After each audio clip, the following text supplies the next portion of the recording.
Welcome back to Movie Reviews by Movie Lovers, and today is a lot. This is all one series. If you can't guess, we're in H, so it's Harry Potter.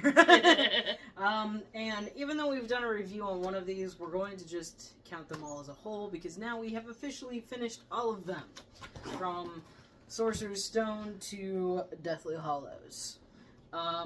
So if you don't know these movies, I'd suggest you stop, read the books, then go watch the movies.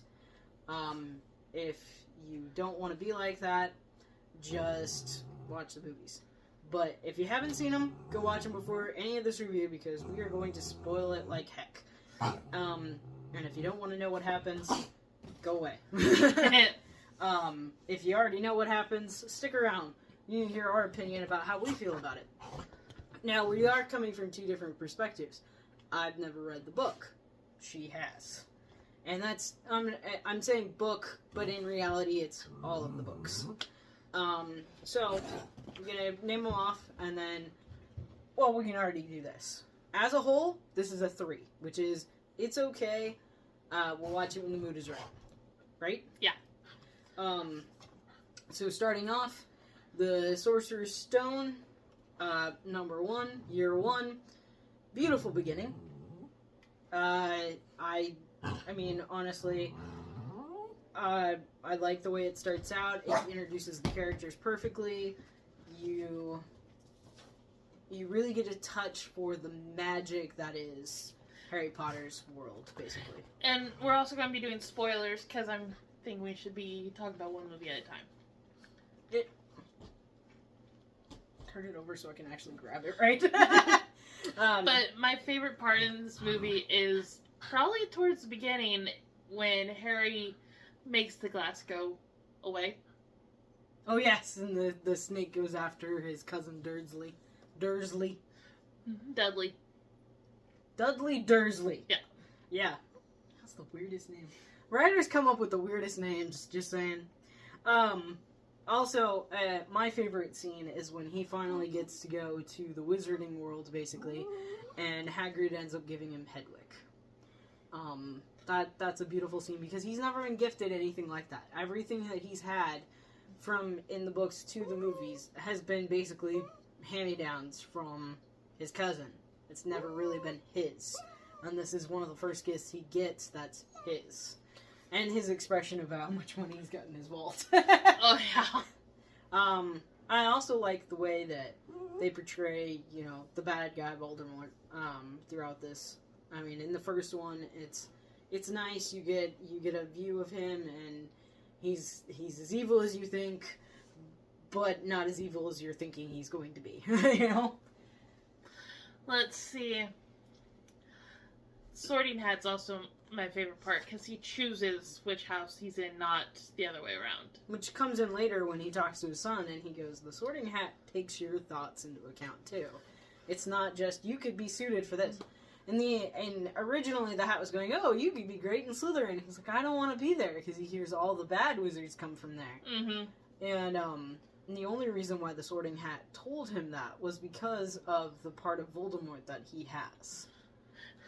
And then, of course, I love it when it goes onto Ron's head and goes, huh, another Weasley.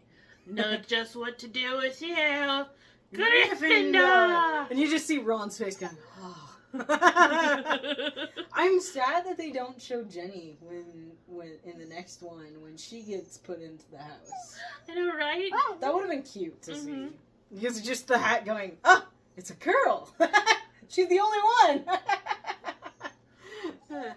But I think that's done with this one. Mm-hmm. If you've seen it, you know how good this is. If you haven't, go watch it.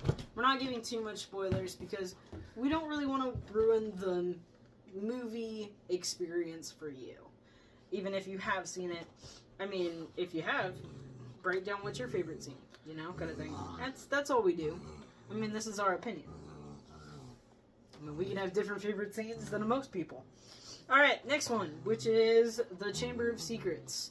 And I'm not going to say Harry Potter in front of it. I'm just going to say the second part of the title. Now, this one is probably one of my lesser favorites. I think this is just starting to get more edgy. Like, the first one is carefree, you're introduced to the world. This one is, you know what the world's about. And you know who Harry is, what he's going to end up doing, and just how evil the world is around him. Because you don't really notice what's going on until close to the end, and then all of a sudden you're like, what just happened? Now, watching this multiple times, you realize when the book was put in the basket and all that fun stuff. I would have to say my favorite scene out of this entire one is the teacher. I hate the teacher and love the teacher at the same time. And I can't remember his name. But the guy who's in love with himself. And steals everybody's ideas, and he Lockhart, and he tries to use a charm on them, which is supposed to wipe their memory. And that's how he's claimed all these adventures that he supposedly did. And I love the fact that only one teacher seems to be on to him about it. McGonagall. Like, the way she says to him when the troll's there, she's like, oh, you've got this. What's your favorite scene? I don't really like this one. I don't really have a favorite. This is the one I kind of avoid. You do have a favorite scene. The happy ending. Oh. The happy ending when, I can't remember what the bird's name is. The Phoenix. Fox. When he comes in and he heals. Not true. That's nice. Oh, you also love him. Dobby. I always say it wrong.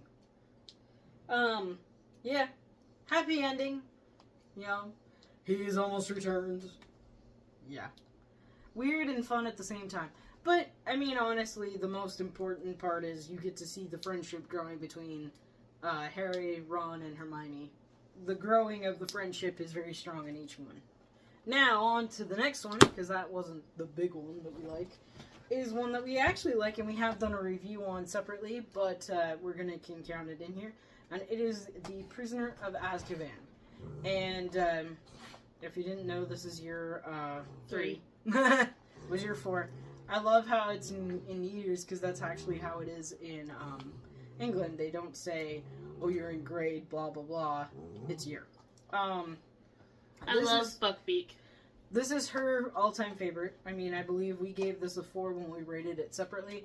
But, like we said, as a whole, this is a 3. Not each one is individual. Most of them are 3s. A couple of them are 4. But as a whole, we're a 3. You know? Because you can't watch one and not do the others. Unless you're watching one of the later ones. Or if you know the whole entire series, you can watch them separately. Most of the times you need them all together.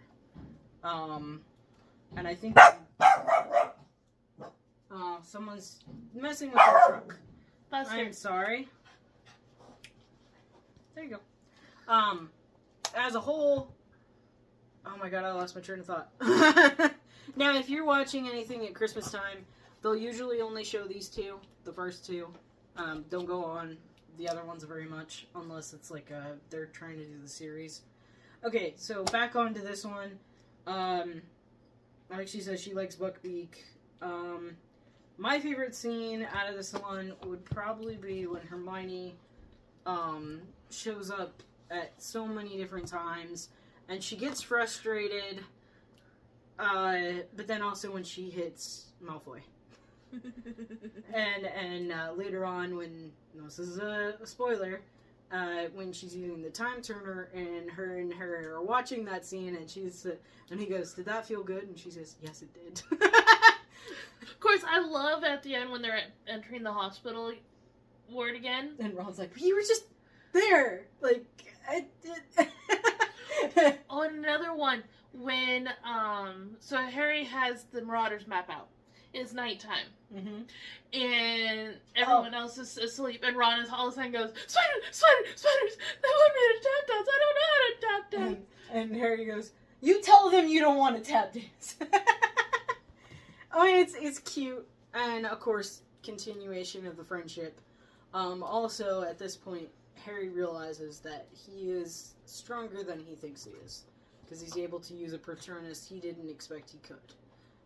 To save himself, because using the Time Turner, and also his godfather, Sirius Black. Mm-hmm. Names are escaping me right now. It's one of those days. I don't know if there's anything else about that one. Of course, Buckbeak is awesome. If I could have a flying... Oh, what is he called? Hippogriff. Hippogriff. I would. Yeah. Of course, okay, I will say this. They did this one dirty. Oh? Because they don't even mention Christmas at all. And they have the broom showing up at the end of this movie. But you said in the book, it says that he gets it from Sirius Black at Christmas time. At Christmas time, and McGonagall takes it away, strips it to search for any curses or anything on it. Because Hermione turns it in. Tells McGonagall about the broom.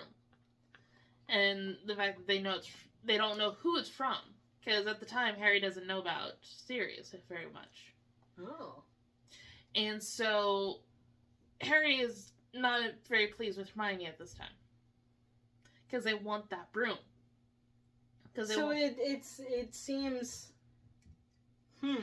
But yeah, that's why I'm saying they did it dirty, because... They don't give an aspect that they give in the book in the movie. They make everything hunky-dory with the friends. Yeah, no, I don't like that either. But see, like, I've never read the book, she has, so I wouldn't have known that. But if you watch it just as the movie, it's perfectly fine. I mean, in my opinion, it's one of the better ones. On to the next one? Mm-hmm. Which is The Goblet of Fire, which I have to say right off the bat is the strangest one out of the entire thing. Just the way that... Because, okay, I've never read the book, but I've heard so many people have a problem with this, is how Dumbledore confronts Harry. Oh, yeah. Because apparently in the book, it's soft. Did you do this? And in the movie, it's like, did you do this? In the book, it's almost like Richard Harris as Dumbledore. Which, I think he's only in the first two, isn't he? Yeah, because he dies before he can be in the third one. But in this one, it's more Michael Gambon's anger. Yeah. But, I mean, honestly, I can understand, because they're trying to make it more darker. It's not supposed to be all roses and flowers, kind of like the first three. Especially the first two. I mean, you can tell that they were being a lot more gentle in those ones, and then they kind of got a little bit harder in the third one. Now we're in year 4, and it's kind of more aggressive. Yeah. A lot of the things that you wouldn't think Harry would do, he does. I'd have to say my favorite stuff about this one, I think, is just the mermaid part. Because, What about Moaning Myrtle trying to take a peek? Yeah, but you can get like, she's so much older than Harry. she's way too old. Oh, and then my other favorite thing, the tiny dragons. The little tiny dragons. Now, are they, like, this in the book, does it say, like, they're real, or? It doesn't say that they're real or anything. I think they're just, like, mimics? Maybe? Because, like, it'd be cute. Those are cute. Like, I want one. I also like, the fact that, the game, on the beginning, that one is fun.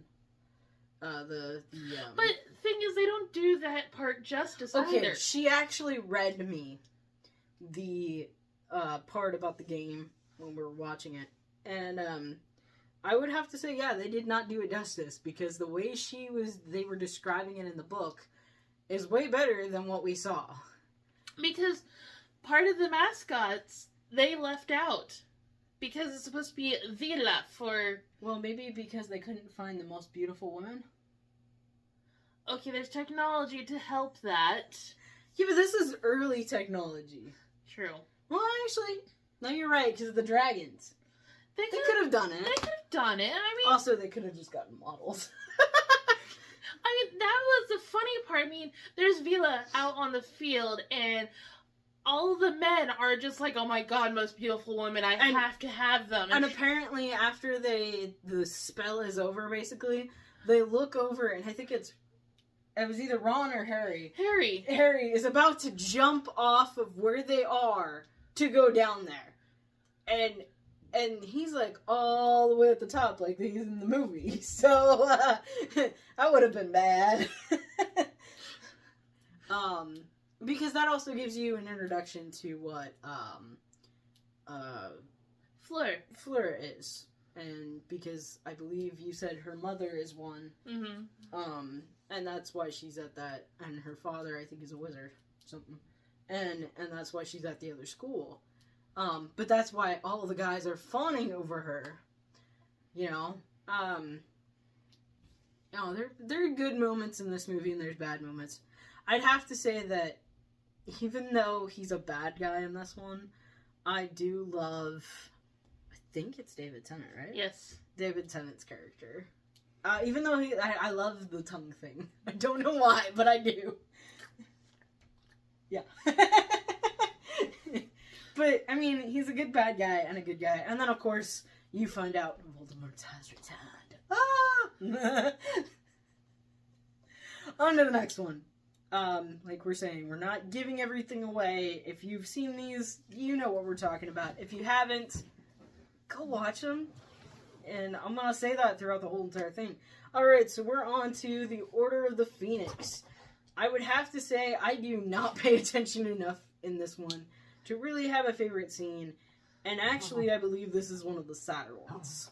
Because we do lose a key character, and it hurts.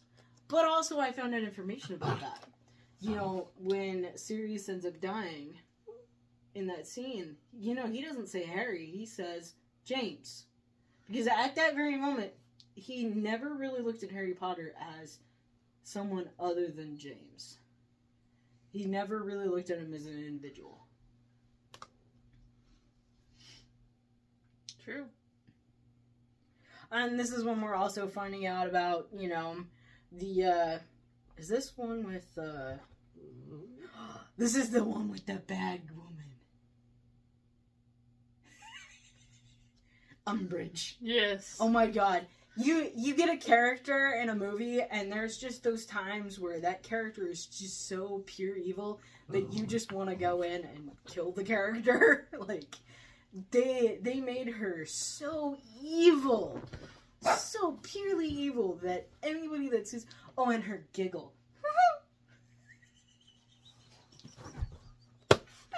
She's the worst character and the best character at the same time. She even makes Snape feel awful. And he's supposed to be this hardcore, just flat guy. But no, he kind of looks at her like, this is weird. I mean, when she's interrogating him, and she goes, and you wanted to do this, and he's just like, obviously. Like, stating the facts. Oh, and then the choir teacher. Oh, she measured him. Like, I would have to say that that's the best part. Oh, and also the fact that you get to see that Harry is now becoming a leader, like he's supposed to. And unfortunately things happen, and he ends up getting hurt, and so does his group. But good still wills out. Yay! But not as well as you'd hope. Because this wouldn't be a series if it didn't do that, you know? I don't think there's anything else with that one. Oh, and then the twins operating right behind their mother. When they're at... Oh, yeah! Because now they're old enough they can use magic. And of course, they didn't actually finish school, and in the next one you find out what happened. Which is the Half-Blood Half-Blood Prince? Thank you. and of course I have to show this like I did on TikTok. You see Draco and Snape and Harry and Dumbledore. I couldn't do it. These aren't mine, those are hers. Oh, there we go. So in this one, it's basically, we really don't hear much about, Voldemort. He's not really in this movie. But it's more of, we're getting a glimpse into what Draco's future would be like. It really doesn't have much to do a lot with Harry. In my opinion, yes, Harry is the main character of this one, but it's still also giving you a side piece of Draco. So excuse us, our neighbors have dogs in their vehicle. If you can hear it. Yes. So in this one, it's not the greatest. And of course, the big kicker and spoiler, Dumbledore dies. Oh. If you didn't hear that, I just said Dumbledore dies! And just the way things happen. Yeah, I'm not a huge fan of... I would have to say that my favorite scene out of this is the part where basically Snape does the commitment. I love the spell that happened there. Like, it's beautiful looking, but it's so binding. He doesn't break it. That's true. He doesn't break it at all. And of course, you're also introduced to Horcruxes, and you are also introduced to the fact that, you know, Dumbledore is dying because he tried to break one. Now, we have seen Horcruxes through this whole entire thing. Like, our first one was the book. That was a Horcrux. That's during the second book. Yeah. Oh my goodness gracious. We have a ring that happens. Good job. We have, what was the other item? There was one other one at that time. Oh, in this one, we're introduced to the locket. Because they get the locket in the end before Dumbledore dies. Mm-hmm. And that's kind of where it ends. And, of course, Harry's basically going, in the next year, I've got to figure out how to take care of this. Which leads us right into the next one, unless there's something else you want to say. And these two we'll do together. Oh, yes. I will discuss part 1 first and then part 2, because that just makes sense. So that leads us into part 1 of book 7, which is also year 7. And basically how Harry has to destroy the Horcruxes to destroy Voldemort. Now, at this time, we only know of the ones that they've destroyed, and we're still trying to figure out how to get rid of the locket. Things are going badly. And I think by the end of the first part, we have destroyed the locket, and we're trying to find other ones. Yeah. The second part is basically they're going and finding the rest of the Horcruxes, so they have to go to what's her name's vault? Bellatrix vault, and get the cup from Hufflepuff, basically, and then it's the diadem of Ravenclaw. Mm-hmm. That's the other one, and then you find out the last 2. Well, technically, there was only supposed to be 7 of them, which I don't even think we've mentioned all 7, have we? There's the book, the ring, The locket. Oh, the cup. The cup. The diadem. That's 5. There's 6 and 7. The snake. I know the snake is one of them. And Harry. That's 7? I thought that he was an extra. No, there's always been only 7. In the book, I didn't think that the snake was a Horcrux. Well, no, but in the movie they made it a Horcrux, which is kind of sad because if you combine this with the newer ones, which is Fantastic Beasts, you find out who Nagini is. And that's kind of sad that what happens to her in the end, you know? Right? Yeah. But, so, with this one, they destroy all the Horcruxes. Harry has to basically die, unfortunately. Which he really doesn't. He's still alive. But the part of Voldemort is dead. And basically, the ending happens. Success! I'm not gonna give anything away. Harry doesn't, or Ron and Hermione do not take care of the snake. The snake is actually taken care of by Neville. To prove that he was a great Gryffindor because he ended up with the sword. Which, if you don't know what that is, you have to watch it to find out. Because we are not going to give that away. If you have seen it, then you know the truth about it. I think my favorite part in the first movie is like the wedding scene. Yeah, I like that. Also, it's very interesting to find Bill and Flair together. This is like, how did they meet? Right? And then I think my favorite part in the part 2 is when everyone is thinking that Harry's dead. I mean, Hagrid is carrying Harry in his arms, and everyone thinks he's dead. But then there's a distraction, and he falls out of Hagrid's arms and runs off. And everyone's like, oh my god, Harry's alive! Oh my god, let's fight! My favorite part out of the first one, I believe, would be the wedding. I do like that part. Then my other favorite part is, my brain just froze. The bank vault. When they take the dragon out, basically. Oh, and then, one of the scenes I did not like at Malfoy Manor. Well, no, it's when Snape dies. Oh, yeah. I don't like that part. I don't too, but you kind of get a gist of he's nice. Snape kind of grows as a character. Like, grows on you as a character. He's just staring at me. I have a cat. Yeah. I mean, it's, the whole entire, part 1, part 2 is really sad. Because it really plays with you, your heart and your mind, and just finding out how tragic it is. I mean, you're being pushed to your limits. If you don't understand what's going on, you can't watch it.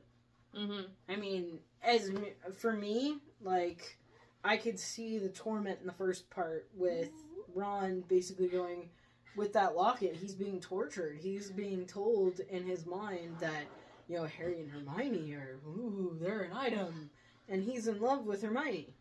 You know, and things happen, and when the locket opens and it's trying to play on his mind and he destroys it, and Harry thinks he's going to be killed because he's right next to it. Sorry for the shaking.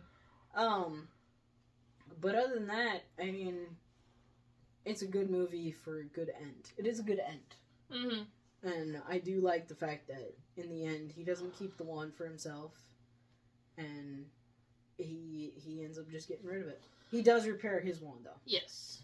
Other than that, I think that's it. I think so, too. If you've stayed this long, please like and subscribe. Other than that, we will be back tomorrow with more reviews. Bye. Bye.